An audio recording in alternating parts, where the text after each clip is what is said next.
Hello and welcome to Football Daily. With The Athletic reporting that Manchester United's manager search has begun in earnest, speculation is rife as to the identity of the team's next boss, with long-rumoured targets like Erik and Mauricio Pochettino now allegedly joined on the shortlist by left-field names like Luis Enrique, Ruben Amorim and Graham Potter. Complicating the mix is the influence of caretaker boss Ralf Rangnick, who is due to consult in the recruitment of the next coach, as well as the direction of the squad, leaving United fans with no idea what to expect from their team next season, especially given the contract situation with 15 players out of contract over the coming 18 months. So we at FD have decided to guide you through this period of uncertainty by assessing some of the frontrunners for one of the most prestigious coaching positions in world football. And today we're examining former Porto, Spain, Real Madrid and current Sevilla manager Julen Lopetegui. What makes the 55-year-old qualified for the job? How does he match United's ambitions? And are there good reasons the club shouldn't consider him? On today's Explained, we find out. According to David Ornstein, big club experience is one of the prerequisites for the next United manager, but how much attention Lopetegui would like to bring to his time at Real Madrid is uncertain.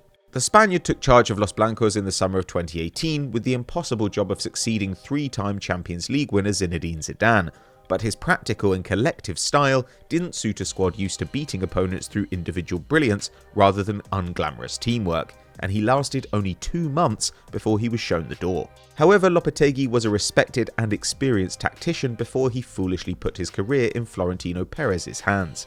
In 2 years with Porto, he won 68% of his games and reached the quarter-finals of the Champions League, while another 24 months with Spain, brutally cut short just days before the 2018 World Cup, when it was reported he wanted the Madrid job, saw him win 14 of his 20 matches and not lose a single game, the team averaging 3 goals and under 1 conceded per fixture. And since he set up camp in Sevilla, the schemer has found a club willing to embrace his ethos of hard work and toughness. In his first season, the team made an 11-point improvement to climb from 6th to 4th and have since won a Europa League title and achieved their best ever La Liga points tally, ending on 77 last year. This term, the dreams have grown larger. With Atletico Madrid and Barcelona floundering, Sevilla's sheer dogged consistency has put them within touching distance of a first title since 1946, sitting 4 points off leaders Real and 6 clear of third place Betis at the time of writing, despite a slew of injuries depriving them of last season's top scorer Youssef En-Nesyri, and meaning that, according to The Athletic, only Barca have used more than their 31 players over the course of the current campaign. Admittedly, luck is playing its part, with XG suggesting the team has overperformed in both attack and defence, racing to a plus 18 goal difference instead of the plus 5 we'd expect. But Lopetegui is hardly working with elite talent at the Ramon Sanchez Pizjuan, instead cobbling together a competitive team from a weird mix of youngish prospects, aging former stars and journeymen. Of those 31 players used, 10 are 24 or under and 11 29 or older, leaving a relatively small core of peak age contributors. The 10 squad members with over 1,000 league minutes include 33-year-olds Ivan Rakitic and Papu Gomez and 34-year-old former Man City DM Fernando. And as much as we like Ocampos and Joan Jordan, the only truly outstanding talent is defender Jules Koundé, who has struggled with back injuries since missing out on a dream move to Chelsea in the summer. In this context, Lopetegui's achievements seem even more remarkable, and his back four setup, experience wrangling stars, and ability to create coherence out of chaos seem a good fit for a Manchester United desperate for direction and identity. But how would his tactical ideas translate to the Northwest?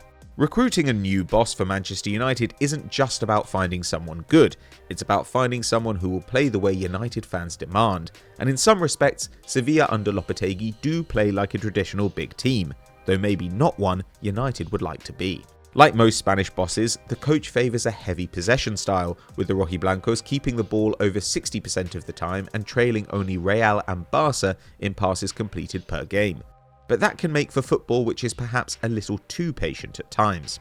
According to the Analyst website, Sevilla on average advance 1.2 metres per second when they have the ball, by far the slowest in Spain and only quicker than Brighton and Man City in the Prem. And despite all their possession, only 6 teams in La Liga have made fewer direct attacks than them so far this season. And with the most touches in the defensive third of any Spanish club, but 9th most in the attacking third, it's clear that they prefer to pass around the back until space opens up, rather than pinning opponents in and trying to pick a way through. A valid approach, but perhaps not the most entertaining spectacle for the famously demanding Old Trafford faithful.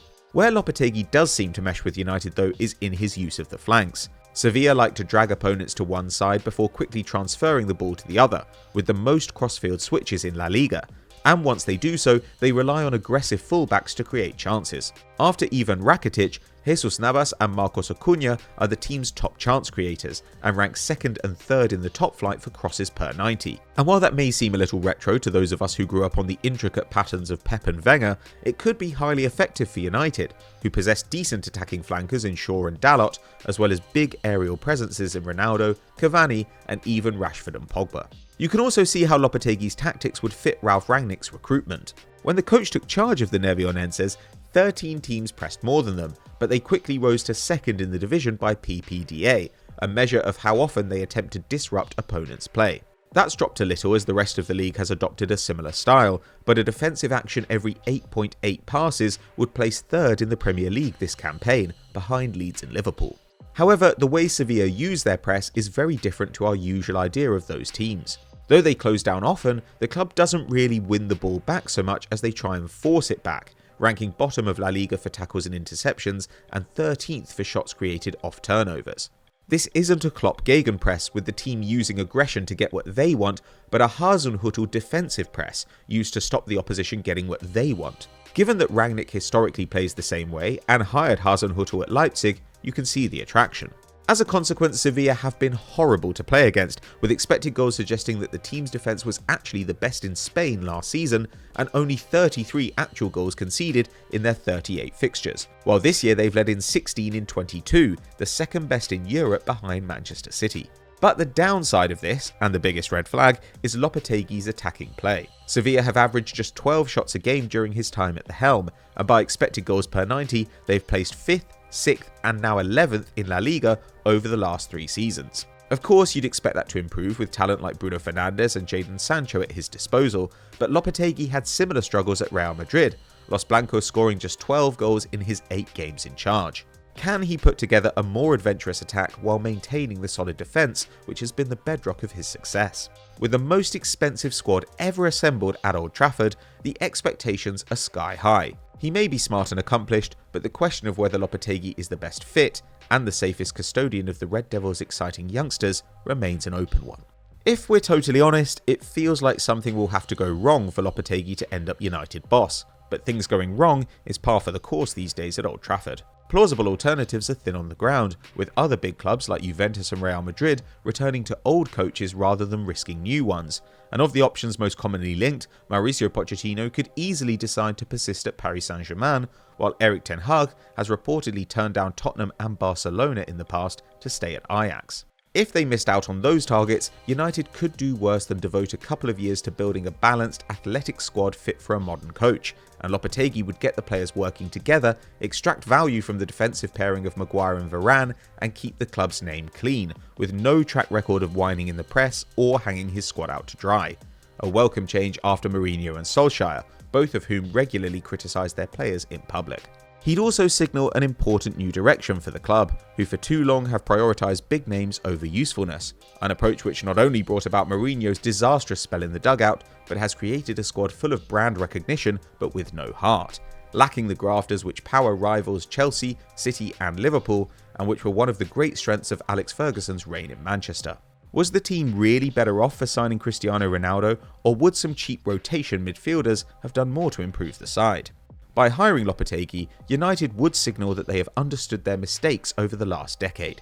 He might not be the coach to take them to the promised land, but after an era characterised by costly errors, he'd be the first glimpse of a sensible Manchester United. With their resources, that's a scary prospect. So that's our take on what Man United would look like under Julen Lopetegui, but who do you favour for the big chair at Old Trafford? Let us know in the comments below. If you enjoyed this video, drop us a like and subscribe to the channel, hit the notification bell and you'll never miss an upload. We'll see you next time.